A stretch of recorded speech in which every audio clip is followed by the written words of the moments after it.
In this quick video, I'm going to show you how to, number one, create your YouTube account if you haven't done so already, as well as kind of give you a quick walkthrough and overview of the YouTube dashboard. It can be a little confusing the first time you hop into it. There's a lot of tools that we use, a lot of tools that we don't use, that YouTube does offer you inside of that dashboard. And through this course, you're going to see what we use and what we don't use, but I think it's important for you to at least have a general idea of how the dashboard works. So as you move forward, it's going to be easy to follow along with us and get to the pages in the dashboard that we are on and whatnot. So the first thing we want to do, of course, is we want to hop over to YouTube.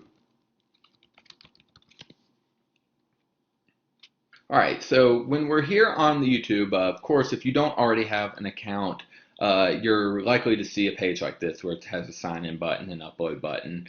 And it's funny, the upload button used to not show up if you didn't have a membership, but or an account, I should say, but now it does. But moving forward, you're going to want to click the sign in button. Now, if you already have your account, then of course you can kind of skip ahead and wait for us to catch up with you. What you're going to do is if you already have a Google email or a Google account, period, it's going to show up here for you. So as you can see, I already do have one that I've created, for the ability to do a demo for you. But if you do not have one, simply just click the Manage Account on the device button right here. So when you create, if you don't see this, it's probably just going to be a Create an Account button right here, which just gets you to the page that we're on anyway. So I have to kind of go through another step. Here we go. So you're going to see this page, Create an Account. So you're going to want to click on that Create an Account button and fill out this information to the right, to the best of your ability. Nothing's really set. I mean, of course, you want to put your name, your email address. Now, a little tip here is we like to have a Gmail address for our business, and the reason we do that is because it's just an easy way to filter all of our business emails from, like, for me personally, if you have multiple business emails, it's a way to kind of keep everything separated and keep it organized. So we actually do recommend having a Gmail email account. It makes things easier because you can log in and filter any account emails from, say, if you have multiple domains, to one email. So I would recommend that. Fill out this information, and we will see you as soon as the dashboard pops up in the next frame. Okay, so here we are in the dashboard now. What I want to make sure, now you're going to see some YouTube recommendations and a tutorial pop up the first time you log in. It's going to first show you different channels, and what it's trying to do is get you to subscribe to different channels from the get-go to kind of learn your interests and whatnot. What you want to do is you want to skip that. You do not want to subscribe to anything, so go ahead and click the next button. Now on the next screen, you're going to see a bunch of recommended channels for you. And what you're going to notice is they are already pre-checked. They are pre-selected. So if you go ahead and click next here, you're going to have all of these channels added to your YouTube dashboard, and you're going to see videos from all of these channels.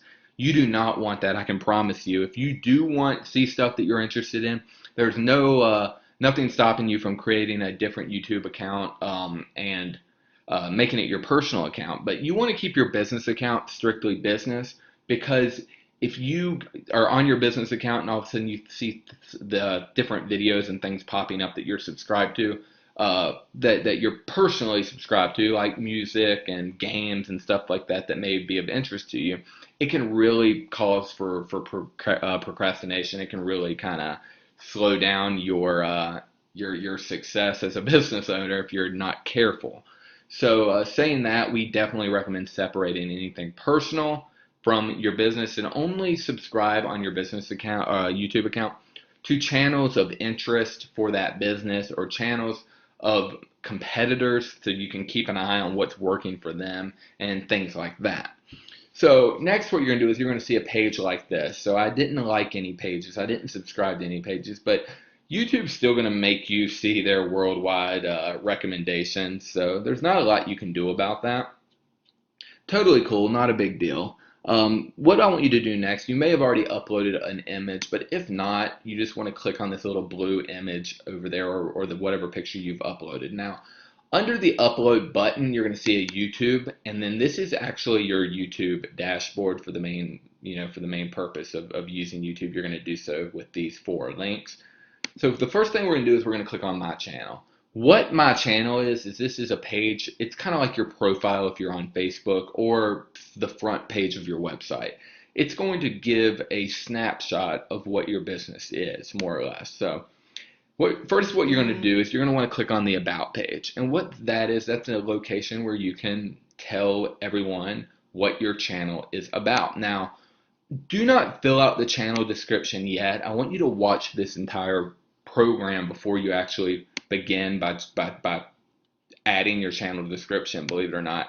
The main reason why is I want you to make sure that number 1, you understand keywording, number 2, you understand the descriptions and tagging section, because this is all your channel description is a just like a video description and just like a tagging. You're going to want to do so in your channel description. So for example, we want to have 2 or 3 of our main bracelet keywords written inside of our channel description. So if we were doing a YouTube video, we'd say that our YouTube, get more views for YouTube business channel. So let's see here. Some of our keywords may be, I'm not going to take time to search for sure, but let's just take some guesses here. Get more views on YouTube, make money with YouTube. Yeah, we'll just do 2 for now. So those 2. So we would write a channel description like this. Get More Views is a YouTube channel that helps business owners get more views on YouTube. By getting more views, these channels or these businesses will make money with YouTube by getting more leads to their business and growing their following. This is a very valuable way to make money with YouTube, and we will show you exactly how to get more views on YouTube. Something like that. I know that's a little ugly right now, but you'd want to go back and kind of do your best to make sure that it's clear and makes sense and it's not poor grammar, so to speak. But hopefully you get the idea of how we added our keywords in there and just made sure that they were in there. Now don't force it. Now I forced it a little bit here. I mean, even if you didn't have, for example, this is a very valuable way to make money with YouTube. You could put with your videos on YouTube. So don't be afraid. It doesn't have to be the exact keywords that we were using there, but you want to make it fairly close. So that's just an example of how to write a description. Typically a description, 5 or 6 sentences. This one's probably a little short, but you can do with it how you so choose. Links, you want links, number 1, to your website, to whatever main page you want them to go to. We're going to show you how to create a squeeze page, which is a page that gets people more or less in your door and giving them the ability to more or less take steps towards being a customer of your business. So we'll show you that in the later modules. As for social links like Facebook, Twitter, those things, you want social links that, number 1, you're very active on. You're not going to want to send them places that you're not as active. It looks bad on your business. And number 2, avoid sending them to your personal account. Business owners make this big problem. They have a huge mistake that they make when they get online. They don't even know they're doing it, but honestly, they want to be famous and they want their name out there and they want to be a big deal. And that is not good for your business when you more or less become the star of your business and it's taken away from the true star of your business, which should be your customer or your lead or the people viewing your video. So be very careful with your social links. Make sure they go to your business and not you personally, unless you are just that involved and into your business, that you are more or less the business entity. Feature other channels. We don't do all featuring other channels really does is send your traffic to other people. Now, if other people want to feature you, that's perfectly fine, but I would not recommend featuring other channels. Subscriptions will show you more or less, well, I guess it's just make my subscription private. So more or less this little tick mark right here, it just shows that if if you don't want your competitors seeing that you're subscribed to them, by clicking that right there, they're not going to see that you're subscribed to them, and people can't see what all of your subscriptions are. The discussion section is just like your wall. If you're familiar with Facebook, it's just like having a wall. It's where people can ask you questions in your business and you can reply to them. You have the ability to monitor, and we'll show you in a second, to monitor this, to ban people who write bad things and stuff like that. So it's fairly straightforward. Videos is going to be, of course, your video section, and you have another upload button here. This is where all your videos will be. So that is your video, or the more or less the my channel, and we're now into the video manager section. So what you're going to see when we click on video manager is this entire tool bar, so to speak, over here, this entire sidebar of tools. This is kind of the meat of the YouTube dashboard. Uploads, of course, this is going to list any upcoming, if you pre-upload videos and you have them scheduled to release, they're going to show up here, as well as video uploads that you've uploaded in the past. Playlists are very valuable. We have a whole sub-module on playlists that we're going to show you how to make them. More or less, a playlist allows you to not only break up your video content into different categories. For example, our business is basketball, right? We would have a playlist for vertical jump training, weightlifting, shooting, ball handling. So different categories based on what people are searching for. So if someone comes across one of our ball handling videos, then they'll be entered into our playlist for ball handling, and that means that once that first video ends for them, they'll immediately see another ball handling video, and then another ball handling video, and then another ball handling video.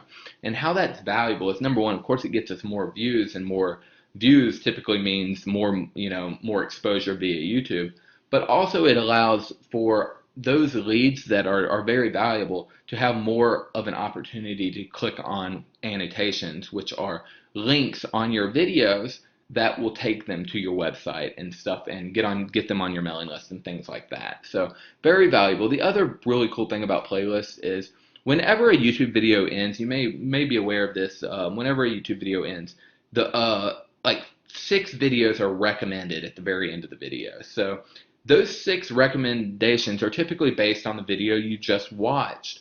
But a lot of times they're your competitors. If it's your video, then it's likely you're going to have your competitors' videos pop up, or people who are doing close to what you're doing pop up. And those leads can easily be taken away from you. So by having a playlist, that doesn't happen until the playlist ends. So it's very valuable. Tags are very important. We have a whole section on tags as well that you'll get to. That's just more or less, tags are keywords that when people type in, it gives your video a chance of showing up, and it more or less it helps organize what your videos are. In the tag section, you can actually add certain tags that you want to have showing up in all your videos. We recommend signing your work, so to speak, with your name, your business name, your company name, what people call your company, different tags like that you can actually kind of preload, and they'll show up on all your videos. But you'll learn more about that in the tagging section. Search history, of course, it's just like your browser search history. It shows the videos that you've been searching for. Favorite shows what you've favorited. Like show what you liked. Community area, it goes back to that dashboard where you'll have the message center, the discussion board, I think that's what they referred to it, under your account, where more or less on your channel you're going to have an area where people can ask you questions. You can publish them. There can be some pending if you don't want them to show up on your wall. They don't have to. You don't have to make them. And as well as you're going to be able to moderate everything as well. So it's pretty cool. Comment sections where you can really moderate stuff. You can blacklist words. You can add users' names to ban them in emails. So, there's different stuff that you can do there.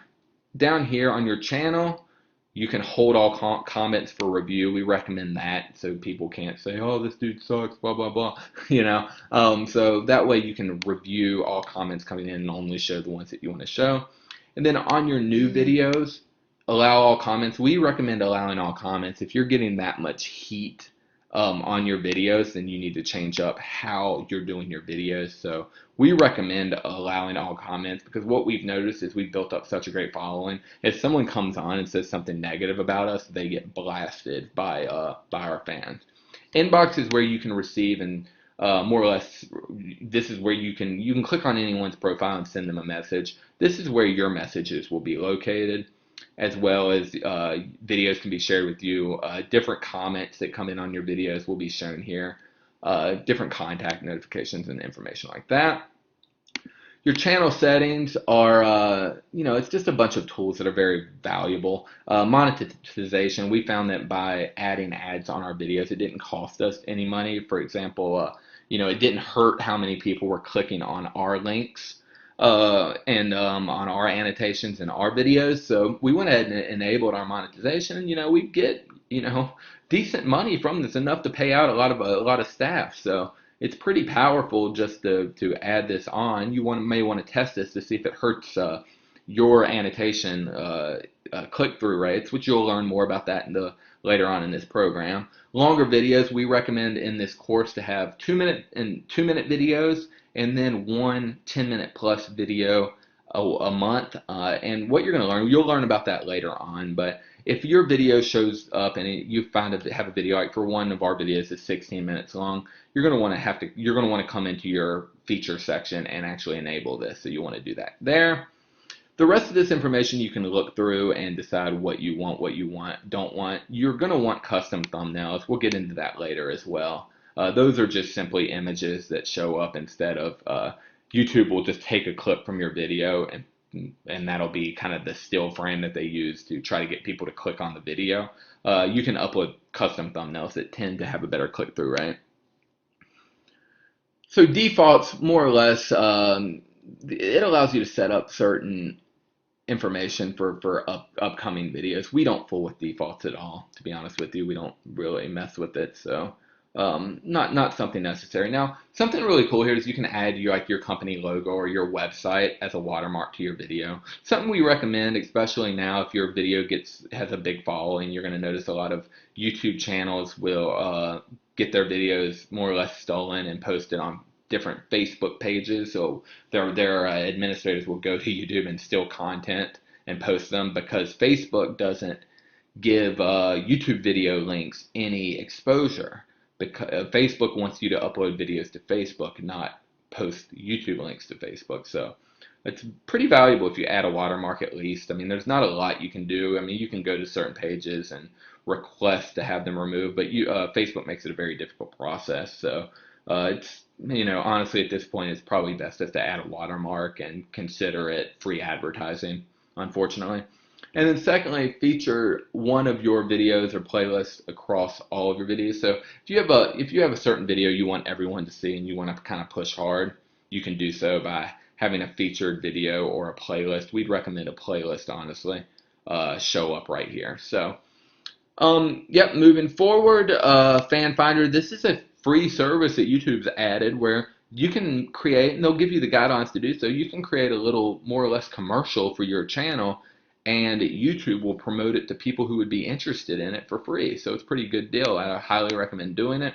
Advanced will take you through advanced information, and this stuff's kind of valuable. Allow advertisements to be displayed alongside my videos. Typically, we don't. We actually don't do this when we don't like having our competition really show up on the sides, because it's fairly eye-catching. Channel settings, or I'm sorry, channel keywords. You're going to want to keyword and put in your best bracelet keywords right here. It's very valuable to do so. You're not going to want to miss doing that. You're going to want to link to an AdWords account if you plan on having advertising on your channel. Channel recommendations, yes, you want to allow your channel to appear in other channel recommendations. And display the number of people subscribed to my channel. We do, because we feel that it helps. We feel that it helps grow your channel. Now, starting out, you may not want to if you don't want to wait until you get at least 100 subscribers or whatnot before you do that. I completely understand that, but more so if you're putting out great content, people are going to, and you have good call to actions, which we'll show you how to do in this course, people are going to, aren't really going to worry about this, and they're going to subscribe to you. So it's not really that big of a deal. Analytics, we have a whole module on. We're going to go over this very, very powerful information, much more so than we could do in this video. So we'll go over that. More or less, it's just this, analytics are your statistics of your users, your videos, what's working, what's not. We're going to show you how to use all that. Then creation tools, there's some really valuable additions now. YouTube gives you some free music you can use on your videos. Pretty cool because if you use, for example, Eminem or some famous song that's on the radio, you're not going to be able to use it for advertising. And honestly, that's copyright infringement. And the problem there is if you use music like that, you may think, oh well, it makes the video cooler. It probably does, but what it also does is it also, red flags that video with YouTube saying, hey, this guy's using music he doesn't own. And, they're not going to let your video really expand. You're not going to get your video out there in front of millions and millions and millions of people with music you don't own. So, highly recommend using either music from here or free music that you can find elsewhere, if you're using music at all, that is. And the video editor is just a very simplistic video editor that you can use if you don't have video editing software. It's not a bad start. It's not our highest recommendation by any means, but you can clip the front and the end of a video, so you don't show yourself walking over to the camera or walking away from the camera or whatnot. So then, of course, you can add audio as well. So it's not bad at all. It's better than nothing. The rest of this information is fairly straightforward. I'm going to let you poke around. Under your Google account, you're going to have your Google Plus account, which you now have because you have a YouTube account. And we'll get into more of what all of Google Plus and the different tools that Google gives you for having a Google account later on. But that is your walkthrough of your channel. Again, your next steps, of course, would be filling out your About section, and then going to a Fiverr, freelancer.com, and Odesk, something like that, and getting a graphic made that is very professional looking, that explains what your business is and is not overly cluttered or obnoxious. Make sure that it's a professional banner. Do not skip this step. I'll tell you right now, if you don't have a banner, it's not going to help your credibility very much. It's not going to look good. It's not going to have people take your channel very seriously. So definitely make sure you add a channel art. It's like having a sign outside of your store. If you don't have a sign, you're not going to get as much traffic as you'd like, and even the traffic that you do get, it's not going to give you much credibility. So highly recommend having a sign here. All right, so that is it for your walkthrough, and we'll see you in the next module.